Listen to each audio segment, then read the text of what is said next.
Hello everyone. देखिए, election commission of India आप सब ने पढ़ लिया होगा, आई होप पढ़ लिया होगा। लेकिन क्या आपने मॉडल कोड ऑफ कंडक्ट पढ़ा है? हम लोग 70th बीपीएससी के साथ साथ 71st का भी बात कर रहे हैं। आज हम लोग दो चीज़ पढ़ेंगे, एक तो मॉडल कोड ऑफ कंडक्ट, उसके साथ साथ एक जो भी पॉलिटिकल पार्टी होता है, चाहे वो रिकॉग्नाइज हो, चाहे वो रजिस्टर हो या अनरिकॉग्नाइज हो, सबके बारे में देखेंगे, डिफरेंसेस देखेंगे। ठीक है, उसको हम लोग थोड़ा डिटेल में देखेंगे। तो थोड़ा सा हम लोग इंट्रोडक्शन से चलते हैं। What is model code of conduct? तब जब आप मॉडल कोड ऑफ कंडक्ट को देखते हो तो is a set of guidelines establish by the election commission of India. आप ईसीआई नहीं लिखोगे, आप एग्जाम में इलेक्शन कमीशन ऑफ इंडिया लिखोगे, to ensure fair and ethical behaviour during election. तो एक सेट ऑफ गाइडलाइन है, एक गाइडलाइन है जो इंश्योर करता है कि फेयर और इथिकल हो इलेक्शन के ड्यूरेशन में। तो इलेक्शन क्या हो, फ्री और फेयर हो, उसके लिए सेट ऑफ गाइडलाइन तैयार किया जाता है। उस सेट ऑफ गाइडलाइन को हम लोग क्या कहते हैं? Model code of conduct. ठीक है, it regulates the conduct of political parties. तो ये क्या करता है? पॉलिटिकल पार्टीज के कंडक्ट को रेगुलेट करता है। उसके साथ क्या क्या कर सकता है पॉलिटिकल पार्टी? एक दायरा क्रिएट करता है, एक नॉर्म्स क्रिएट करता है, और कैंडिडेट्स का भी, क्योंकि कोई पॉलिटिकल पार्टी से भी खड़ा होता है, कोई इंडिपेंडेंट कैंडिडेट्स भी होता है। Aiming to prevent malpractices, ताकि कोई भी अनयूजुअल थिंक ना हो। ठीक है, इलेक्शन के ड्यूरेशन में डेमोक्रेटिक प्रिंसिपल्स कैरी आउट रहे थ्रू आउट द इलेक्शन। उसके साथ साथ and to maintain the integrity of electoral process, जो इलेक्ट्रल प्रोसेस हो ना वो फेयर हो, इंटीग्रिटी हो, इथिकल मैनर में हो, इन सब को इंश्योर करता है मॉडल कोड ऑफ कंडक्ट। ठीक है, अब देखो ये जो है ना, ये लीगली इन्फोर्सेबल नहीं है। RPA representation of people act में मेंशन है जरूर, लेकिन ये आपको लीगली इन्फोर्सेबल नहीं है।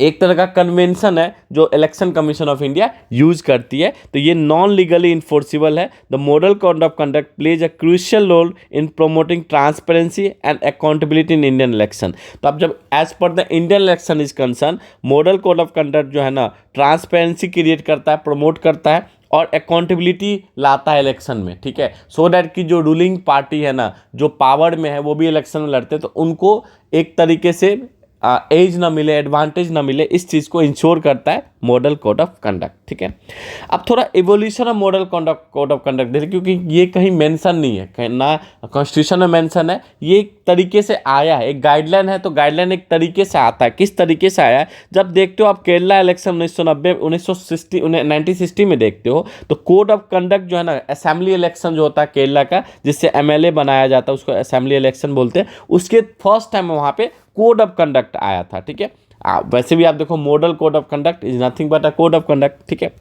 जब लोकसभा देखते हो 1962 का इलेक्शन, तो election commission of India circulated the code to all recognise political party. तो जितने भी रिकॉग्नाइज पॉलिटिकल पार्टी है, व्हाट इज रिकॉग्नाइज, अभी हम लोग थोड़ी देर में वेट करो, बताएंगे।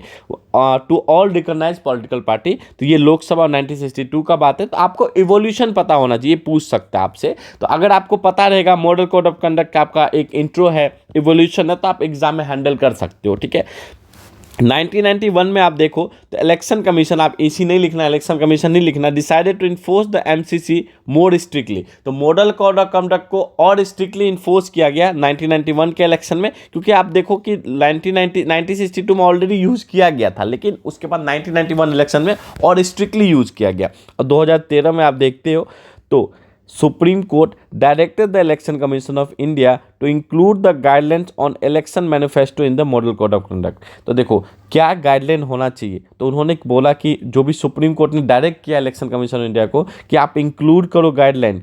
ठीक है, किसको? ऑन इलेक्शन मैनिफेस्टो, जो इलेक्शन मैनिफेस्टो होता है उसमें आप गाइडलाइन भी इंक्लूड करो, किसका? मॉडल कोड ऑफ कंडक्ट का। ठीक है, इस चीज़ को आपको ध्यान में रखना है। अब देखो एडवाइजरी, आप देखते हो एडवाइजरी, तो जो भी एडवाइजरी का मतलब होगा क्या मॉडल कोड ऑफ कंडक्ट का एडवाइजरी क्या क्या जारी किया जाता है। तो क्या होता है कि restriction on the use of government machinery advertisement. तो जो भी गवर्नमेंट का मशीनरी है, जैसे पुलिस हो गया, ठीक है, जो भी गवर्नमेंट स्टाफ हो गया, एडवर्टाइजमेंट है, उसको रिस्ट्रिक्ट करता है। ये कौन यूज कर सकता है? जो भी पॉलिटिकल पार्टी अभी पावर में है, उसको रिस्ट्रिक्ट करता है। नो कास्ट ऑन और रिलीजियस अपील, कोई भी कास्ट और रिलीजियस अपील नहीं कर सकते कि आप ये कास्ट बेसिस पे या रिलीजियस बेसिस पे हमको वोट दो, आप अपील नहीं कर सकते। जब भी आपका मॉडल कोड ऑफ कंडक्ट लग जाएगा तो ये इसकी एडवाइजरी है। ये एडवाइजरी मतलब होता है ये इन्फॉर्मेशन दिया जाता है। Responsibility on star campaigner to maintain decorum. जो स्टार कैंपेयर होता है ना, हर एक पॉलिटिकल पार्टी के स्टार कैंपेयर होता है, हम अभी देखेंगे। जैसे आप जो भी रिकॉग्नाइज पॉलिटिकल पार्टी होता है उसका 40 स्टार कैंपेन होते हैं, वो चूज़ किया जाता है। स्टार कैंपेन के साथ साथ कुछ अलाउंसेस भी होता है, वो बाद की बात है। लेकिन जो भी स्टार कैंपेन होते हैं वो इलेक्शन में कैंपेन करता है अपने पॉलिटिकल पार्टी के लिए, तो उनकी रिस्पॉन्सिबिलिटी होता है कि वो मेंटेन करे डेकोरम को। ये भी इस एडवाइजरी के थ्रू पता चलता है। Candidates behave on polling booth, तो कैंडिडेट का क्या बिहेव होना चाहिए पोलिंग बूथ पे जब इलेक्शन कंडक्ट हो रहा होता है, ये भी बताता है। उसके साथ साथ no new major scheme allow, जब भी मॉडल कोड ऑफ कंडक्ट जब भी अनाउंस हो जाता है तो आप समझो कोई भी मेजर स्कीम जो है ना वो अलाउ नहीं, आप नया स्कीम नहीं ला सकते। जब भी इलेक्शन का डेट अनाउंस हो जाता है तो मॉडल कोड ऑफ कंडक्ट उसी दिन से लग जाता है, और जैसे ही लग जाता है तो आप जो गवर्नमेंट पावर में ना कोई स्कीम अनाउंस नहीं कर सकता इस बार के लिए। नेक्स्ट बार के लिए कह सकता है कि हम आएंगे फिर से सरकार बनाएंगे तो हम ये स्कीम लाएंगे, लेकिन अभी ये स्कीम लॉन्च नहीं कर सकता है। ठीक है।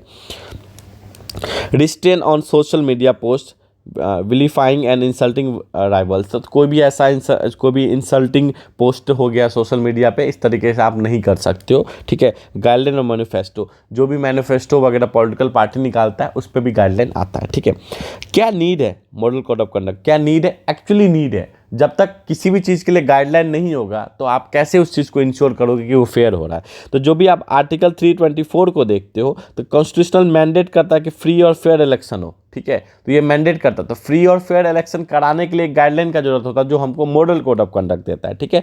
Provide level playing field to everyone, आप देखो कोई पार्टी में जीता हुआ पार्टी है, कोई अभी फर्स्ट टाइम ही लड़ रहा है, तो एक लेवल प्लेइंग फील्ड कब होगा? जब तक मॉडल कोड ऑफ कंडक्ट नहीं होगा। ठीक है। तो ये होगा तो एक लेवल प्लेइंग फील्ड क्रिएट करता ताकि सब समान तरीके से चुनाव लड़ सके। Providing opportunity to all enter into politics and decision making process, तो एक अपॉर्चुनिटी क्रिएट करता है ताकि सब कोई पॉलिटिक्स में आ सके और डिसीजन मेकिंग प्रोसेस में आ सके। ये model code of conduct ensure करता है। Avoiding conflict between the parties and the maintaining peace and order, तो जो भी आपके कन्फ्लिक्ट होता है ना पॉलिटिकल पार्टीज के बीच में, इसको ये क्या करता है? कहीं ना कहीं अवॉइड करवाता है, क्योंकि एक गाइडलाइन होता है तो आपको उस तरीके से आपको मूव करना पड़ेगा। Preventing misuse of power misuse नहीं होगी। जो भी पॉलिटिकल पार्टी जो भी आपको सरकार में है वो पावर का, जैसे एडवर्टाइजमेंट हो गया, गवर्नमेंट मशीनरी हो गया, वो सब यूज़ नहीं कर सकते। गवर्नमेंट व्हीकल नहीं यूज़ कर सकते अपने कैंपेन के लिए, इस सबको इंश्योर करता है। Generating trust among the masses regarding the poll process, तो जो पोल प्रोसेस होता है ना, तो हम जनता को कैसे इंश्योर होगा कि इलेक्शन जो फेयर तरीके से हो रहा है, तो उस चीज़ को भी इंश्योर करता है और ट्रस्ट बढ़ाता है अमॉन्ग द पीपल। ठीक है। Protect the civil right of the citizen, आप कहीं ना कहीं सिविल का जो राइट है, हमारा राइट क्या है? राइट टू वोट, और ये भी राइट है कि हमें वोट एक अच्छे तरीके से देना है, साथ ही साथ वोट देते समय हमें कोई परेशानी ना हो। ठीक है। फेयर तरीके से वोट हो, तो कहीं ना कहीं सिविल राइट जो हमारा है तो उस चीज़ को ये इंश्योर करता है। तो आई होप क्यों नीड है, तो यही तरीका होता है आंसर राइटिंग फॉर्मेट में पढ़ने का, आपको रेडी टू राइट लेक्चर हो जाता है और आपको एग्जाम में आसान हो जाता है। क्या क्या प्रोविजन होता है इसके अंदर? तो जनरल कंडक्ट होता है, the reduce unfair criticism of political parties, use of caste religion, तो ये एक जनरल, तो क्या क्या प्रोविजन क्रिएट करता है मॉडल कोड ऑफ कंडक्ट? तो एक जनरल कंडक्ट क्रिएट करता है, उसमें बोला जाता है कि आप अनफेयर क्रिटिसिज्म पॉलिटिकल पार्टीज पे नहीं कर सकते, उसको रिड्यूस किया जाता है, चाहे वो कास्ट बेसिस पे हो चाहे वो रिलीजन बेसिस पे हो, इस चीज़ को ये इंश्योर करता है। जैसे मीटिंग्स वगैरह हो गया, party should inform local police authorities to ensure security arrangement, तो जब भी पॉलिटिकल पार्टीज मीटिंग करेगा तो जो उनका जो लोकल पुलिस स्टेशन है ना, वहाँ पे आपको अथॉरिटीज़ को आपको क्या करना पड़ेगा? इन्फॉर्म करना पड़ेगा। ठीक है। ताकि आप मीटिंग कर रहे हो सो डैट कि कोई भी कन्फ्लिक्ट जैसा सिचुएशन ना हो। ये सारा प्रोविजन जो है ना मॉडल कोड ऑफ कंडक्ट का है, ये आपको इंश्योर कराता है। ठीक है।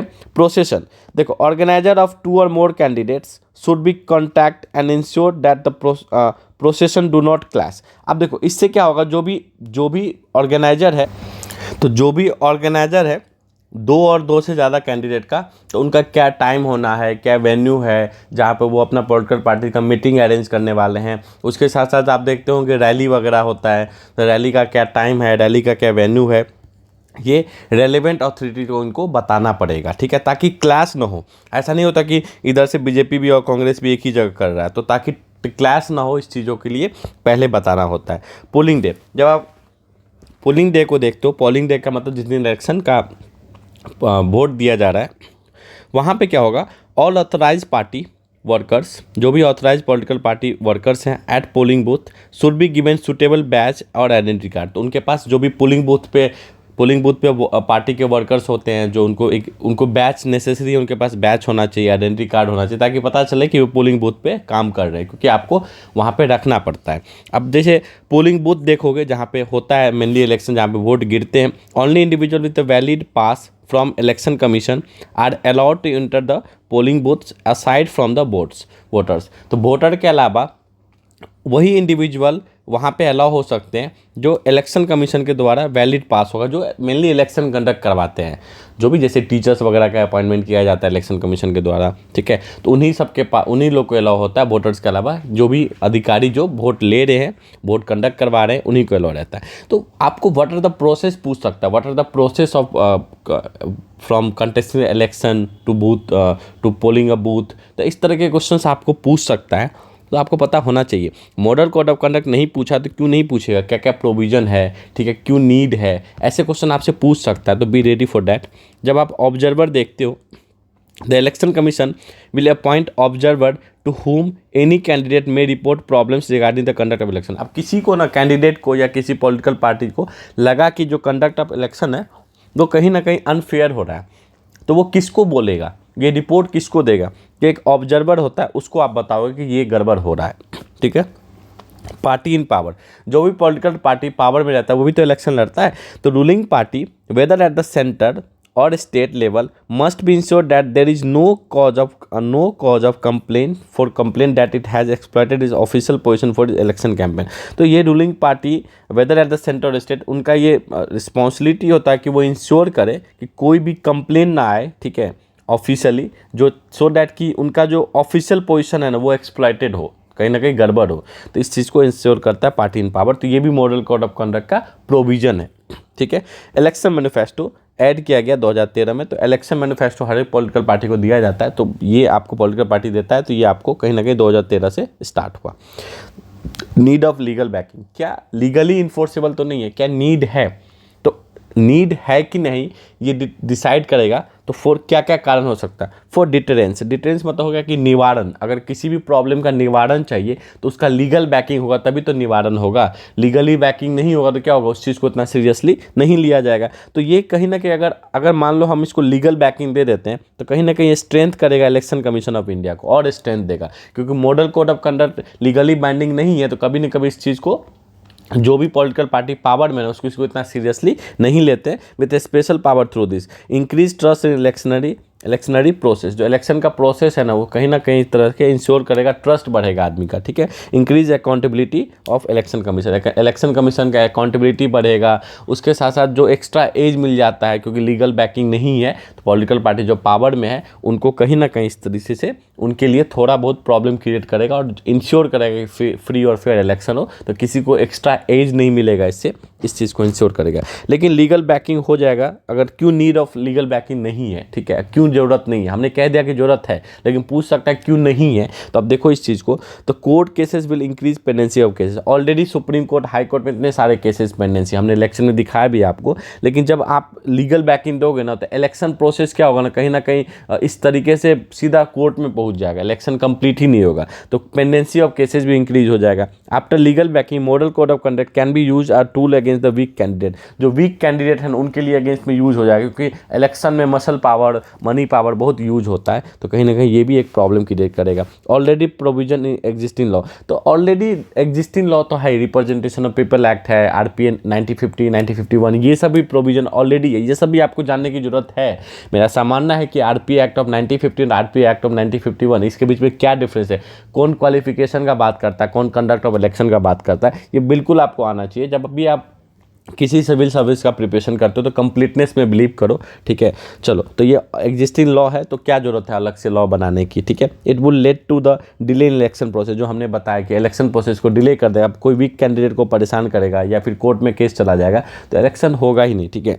आप देखो, एक सी विजिल ऐप है develop by the election commission of India to enable the citizens to report violation of the model code of conduct during the election. तो ये भी एक एप्लीकेशन बना दिया गया कि आप इलेक्शन कमीशन ऑफ इंडिया को आप क्या कर सकते हो, रिपोर्ट कर सकते हो। इनेबल द सिटीजन, कोई सिटीजन भी रिपोर्ट कर सकता है कि कहीं पर अगर इलेक्शन प्रोसेस में कुछ प्रॉब्लम आया। तो इस तरीके से हम लोग पढ़ाते हैं ना, ठीक है। ये आपको 70th में बिल्कुल हेल्प होगा और 71st में जुड़े हो तो आप मुझे जानते होगे कि हम एक आंसर राइटिंग फॉर्मेट में मेंस करवा रहे हैं। प्रीलिम्स में हम लोग पूरा का पूरा फैक्चुअल और कंसेप्ट पे ध्यान दे रहे हैं। उसके साथ साथ क्लास के लास्ट में जितने भी स्टेट पीसीएस हुए हैं और सिविल सर्विस यूपीएससी के जो रेलेवेंट क्वेश्चंस हैं जो आपको नीड होगा, ठीक है, तो वो भी हम लोग कराते हैं। फैक्ट बेस भी करा रहे थे कि जिस हिसाब से नेचर चेंज हुआ एग्जामिनेशन का, क्या होगा 71st गॉड नोज, तो हम उस हिसाब से भी रेडी है। तो हमारा बैच चल रहा है, जो समाधान बैच है, जो सिर्फ मेंस पे है, ये ट्रूली मेंस करंट अफेयर्स है के साथ साथ स्टैटिक है। तो हम इसमें मेंस के लिए स्टैटिक के साथ साथ करंट अफेयर्स भी करा रहे हैं और स्टैटिक और करंट को लिंकेज करा रहे हैं। लिंकेज का मतलब होता है कि जब हम रिजर्वेशन पढ़ाते हैं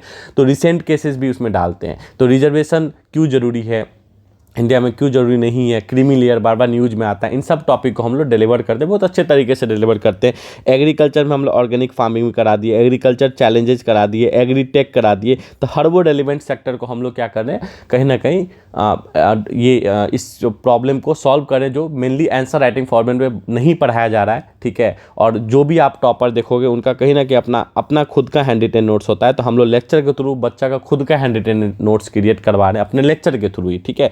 और जो बच्चे, आप देखो ना, आपको मैं दिखा रहा हूँ, बच्चा का ही नोट्स है, ये बच्चा का ही नोट्स है। जब आप इस तरीके से पढ़ोगे ना, देखो ना, हमने अभी तक 16-17 लेक्चर करा दिया है मेंस में और 100 to 125 पेज का नोट्स बन गया इनका। तो जो बच्चा प्री दे देगा ना, प्री के बाद मेंस के टाइम में उसको क्या करना पड़ेगा, सिर्फ रिवीजन करना होगा। तो अभी से प्री प्लस मेंस पढ़ने की बहुत ज़रूरत है। अगर आपने प्री पहले से पढ़ लिया, सिर्फ रिवीजन जरूरत है, तो फिर से प्री मत पढ़ो, अभी मेंस पढ़ो, 2-3 महीना में मेंस कंप्लीट कर लो। हमारा वही प्रोविजन है, ये बच्चा का ही हैंड रिटेन नोट्स है, हम बच्चा को अकाउंटेबल बनाते हैं। आपको नहीं सुनना ये सब बातें, आप स्किप कर लो, आगे बढ़ा लो, आगे टॉपिक आपको सुनने को मिल जाएगा। लेकिन जिनको जानना है वो सुन लो। आराम बैच चल रहा है प्रीलिम्स के लिए, जो सिर्फ प्रीलिम्स के लिए चल रहा है। उसके साथ साथ परिश्रम बैच चल रहा है जिसमें प्री प्लस मेंस दोनों चल रहा है, ठीक है, प्री प्लस मेंस। और ये बहुत अच्छे तरीके से सारे बैचेस चल रहे हैं। आप जुड़ सकते हो, क्या है तरीका आप जान लो। अगर आप कांटेक्ट भी कर सकते हो मुझे, ठीक है, और डिस्क्रिप्शन में आपको टेलीग्राम का लिंक भी मिल जाएगा, उससे आप हमें कांटेक्ट भी कर सकते हो। देख लो बच्चा का नोट्स है। हम लोग बच्चा को बोलते हैं कि आप टेलीग्राम में नोट्स भेजो, सो दैट कि आप अकाउंटेबल हो। डेली क्लासेस के बाद आपको नोट्स भेजना कंपलसरी हो जाता है।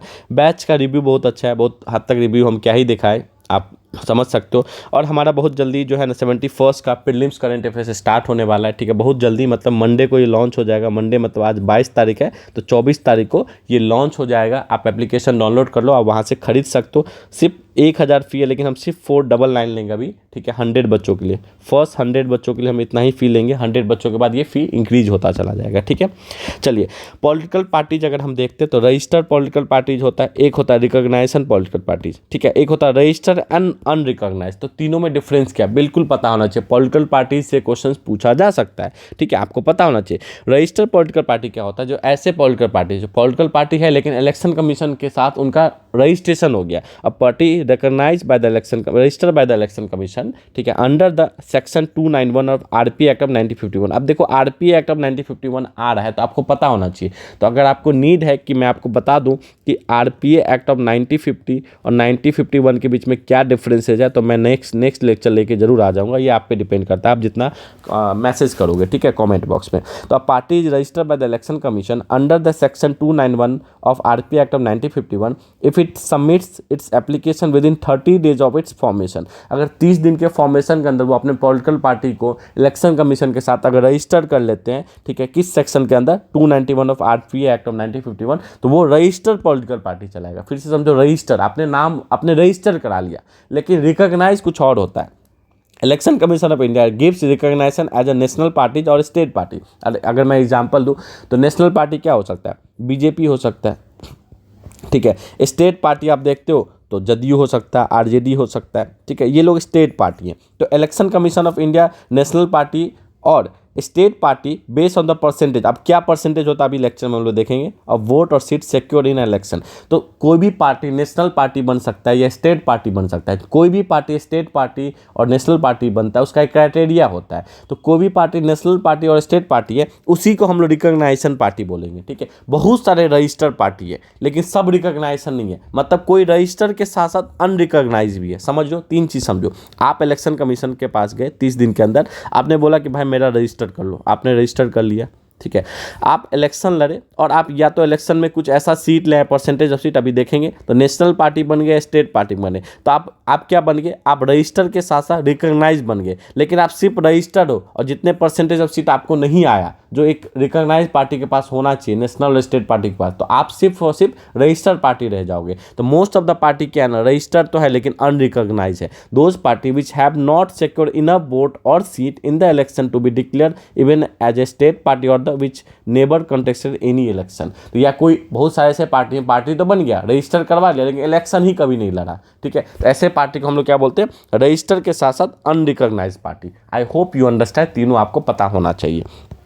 अब क्या क्राइटेरिया है कि कोई भी पार्टी को हम लोग रजिस्टर पार्टी को स्टेट पार्टी बनाए। तो सबसे पहला है कि अब कोई पॉलिटिकल पार्टी है तो उसको रजिस्ट्रेशन कराना पड़ेगा। रजिस्ट्रेशन के बाद वो इलेक्शन लड़ेंगे। अब इलेक्शन में वो स्टेट पार्टी बनेंगे कि नहीं बनेंगे, ये क्राइटेरिया सुन लो। एटलीस्ट 6% वोट जो है ना, vote share in the last assembly, जो लास्ट असेंबली हुआ है ना, कोई भी असेंबली हुआ, उनको 6% एटलीस्ट वोट शेयर लाना पड़ेगा। अगर मान लो 100 वोट गिरा है तो 6% उसका 6 वोट उनको लाना पड़ेगा इलेक्शन, या एंड हैव एटलीस्ट 2 MLA। तो 6% के साथ साथ उनके पास 2 MLA जीतने होने चाहिए। अगर 2 MLA जीत गए और 6% भी वोट ले आए तो वो एक स्टेट पार्टी कहलाएंगे। या फिर अगर ये क्राइटेरिया नहीं फुलफिल हुआ तो या फिर आप वो ये कर सकते हैं, 6% vote share in the last Lok Sabha में भी 6% ले आए, उसके साथ साथ फ्रॉम द स्टेट, उसी स्टेट से, and at least 1 MP from that state. तो दो आप दोनों में समझो, या तो आप 6% आप MLA वाले इलेक्शन में ले आओ और 2 MLA जीत जाओ, ठीक है, तब आप स्टेट पार्टी कहलाओगे। या फिर आप 6% लोकसभा इलेक्शन में ले आओ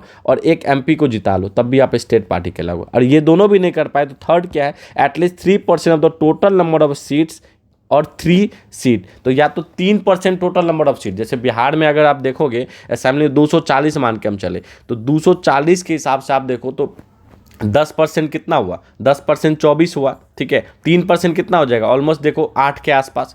तो या तो 8 सीट ले आओ या फिर 3 सीट ले आओ, ठीक है। या तो 8 सीट ले आओ या 3 सीट, बिहार के एस्पेक्ट में बता रहा हूँ। विच एवर इज मोर, जो ज़्यादा है, तो ज़्यादा क्या है 8 सीट, तो 8 सीट लाना पड़ेगा इन द लास्ट असेंबली इलेक्शन। तो यही तरीका है। तो आप देखो 3 तरीका हमने बता दिया, चौथा तरीका, ये सारे तरीका आपको पता होना चाहिए। तो आपको पूछ सकता है माइक्रो क्वेश्चन, अगर पूछ दिया criteria for a party to be recognise a state party, ऐसे क्वेश्चन अगर आपको यहीं पे पूछ दिया तो आप क्या लिखोगे, तो यही क्राइटेरिया, यही आपको लिखना होगा, ठीक है।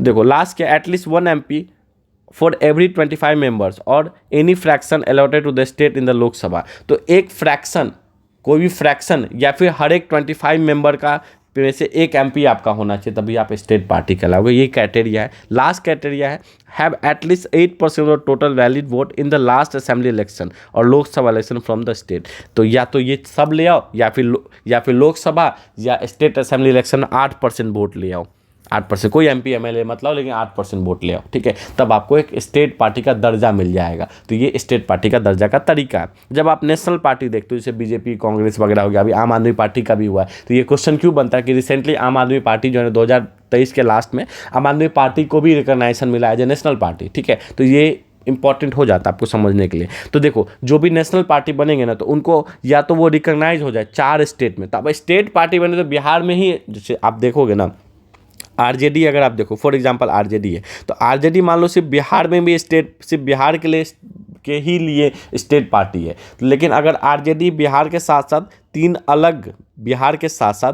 अलग स्टेट में भी स्टेट पार्टी बन गया तो वो नेशनल पार्टी कहलाएगा, ठीक है। इस बात को समझो, अगर कोई स्टेट पार्टी 4 डिफरेंट स्टेट में स्टेट पार्टी बन गया तो वो नेशनल पार्टी भी बन जाएगा। 4 स्टेट बहुत होते हैं ना, तो एक तरीका ये। या फिर if it's candidate poll at least 6%, उनका candidate 6% of total valid votes in any 4 or more state, 4 और 4 से ज़्यादा स्टेट में उनके जो कैंडिडेट है कम से कम 6% वोट ले आए, तो ऑब्वियस सी बात है 4 क्राइटेरिया आपको फुलफिल करना ही पड़ेगा इन द लास्ट लोकसभा और असेंबली, या तो लोकसभा इलेक्शन में या फिर असेंबली इलेक्शन में, हैज़ एटलीस्ट, उसके साथ साथ उसके ऊपर वाला क्राइटेरिया के साथ साथ आपको 4 MP जो है ना इन द लास्ट लोकसभा पोल में आपको जीतने पड़ेंगे। समझ गए बात। तो ये तरीका है। या फिर आप ये नहीं तरीका कर सकते हो तो 4 गो स्टेट में अपना स्टेट पार्टी का दर्जा कर लो, तब भी आप नेशनल पार्टी कहलाओगे।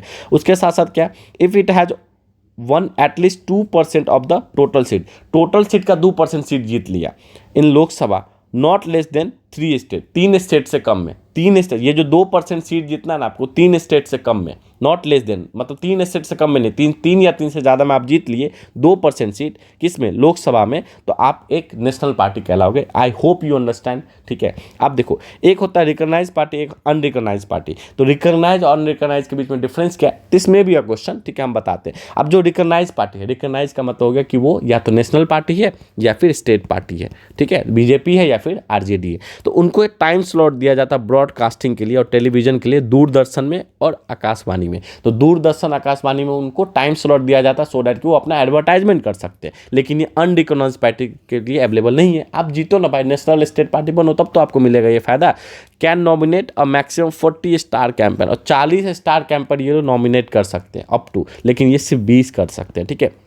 इनको सब्सिडाइड लैंड मिलता है कहाँ पे, या तो इंडिया के कैपिटल में, नेशनल कैपिटल या स्टेट कैपिटल में, सो दैट अपना पार्टी ऑफिस वो खोल सके। लेकिन इनको नहीं मिलता है। पहले आप जनता के पास जाओ, वोट मांगो, जीतो, तब मिलेगा, ठीक है। Get 2 seats of electoral rolls free of cost at the time of revision of roll. जब भी इलेक्टोरल प्रोसेस में क्या होता है, जब भी रिवीजन रोल्स बनता है, इलेक्टोरल रोल बनता है, जब भी नाम लोगों का दर्ज होता है, तो इनको फ्री ऑफ कॉस्ट में 2 सेट ऑफ रोल मिलता है सिंबल। और उसके कारण क्या होता है कि ये ऑब्वियस सी बात है, रोल मिल जाएगा तो आपको पता रहेगा कितने वोटर्स है किस एरिया में, ठीक है। यहाँ पे आपको सिंबल जो है, इनका सिंबल रजिस्टर्ड होता है, यहाँ पे लिखना है सिंबल्स आर रजिस्टर्ड, जो सिंबल इनका फिक्स रहता है। लेकिन यहाँ सिंबल जो है, सिंबल्स जो है ना, रिजर्व नहीं होता। सिंबल्स का मतलब हो गया जैसे जदयू का तीर है, ठीक है, बीजेपी का कमल है, तो इन लोग का फिक्स है, ये चेंज नहीं होगा, हर एक कैंडिडेट को ही मिलेगा। लेकिन जो अनरिकॉग्नाइज है ना, इनका चेंज हो सकता है, इनका रिजर्व नहीं है। तो रिजर्व करने के लिए आपको कहीं ना कहीं रिकॉग्नाइज पार्टी बनना पड़ेगा। आई होप यू 25 से 30 मिनट की वीडियो में आपको समझ में आया होगा, ठीक है। तो इसी तरीके से हम लोग बैच में भी पढ़ाते हैं। आई hope you understand. Thank you everyone.